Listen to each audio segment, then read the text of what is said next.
তোমরা যারা আমাকে ফলো করো তোমরা ইতিমধ্যে দেখেছো আমি অনেকগুলো মাটি দিয়ে জিনিস বানিয়েছি, গহনা বানিয়েছি। আর এইগুলো আমরা কিভাবে প্রসেসিং করে এই মাটিটা রেডি করি সেটা তোমাদের সঙ্গে শেয়ার করব। এইটা ছিল একটা আঠালো মাটির ডিব্বা, যেটাকে আমি পানিতে রাখার পরে এরকম লিকুইড হয়ে গেছে। এখন এই লিকুইড মাটিটাকে আমি সুন্দর করে ছেঁকে নিব, পর্যায়ক্রমে সেঁকতেই থাকবো। আর দেখো ছেঁকার পরে মাটিটা চলে যাচ্ছে, কিন্তু এর উপরে থাকা বালি, শেকড় এবং ময়লাগুলো উপরে ভেসে থাকছে।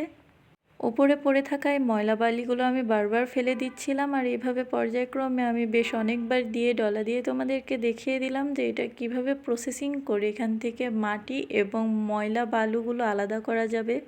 সবটুকু মাটি আমি এখানে ছেঁকে নিয়েছি, দেখো এতটুকু পরিমাণ হয়েছে। এটা এখন আমি সারা রাত রেস্টে রাখবো। রেস্টে রাখার পরে দেখো এখানে কি সুন্দর স্বচ্ছ পানি বের হয়ে গেছে। মাটি আর পানি এখানে আলাদা হয়ে গেছে, এই জন্য আমি আবার ছেঁকে নিলাম যেন মাটিগুলো না পড়ে যায়। প্রথমে আমি দিয়েছি একটা টিন এবং টিনের উপর দিয়ে দিয়েছি পেপার। পেপারের উপরে এই স্মুথ মাটিটা দিলাম শুকানোর জন্য। এইটা শুকানোর পরে তোমরা বুঝতে পারবে যে এটা কত স্মুথ হয় এবং কোনো গহনা কোনো কিছু মাটি দিয়ে বানালেও এটা ফেটে যাবে না।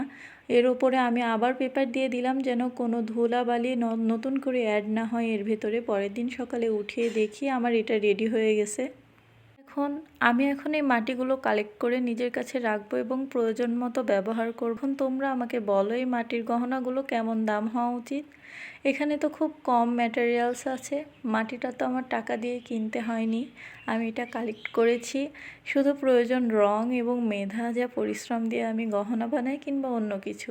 দেখো আমার এতটুকু মাটি হয়েছে আর এইটুকু দিয়ে আমি অনেক কিছু বানাতে পারবো।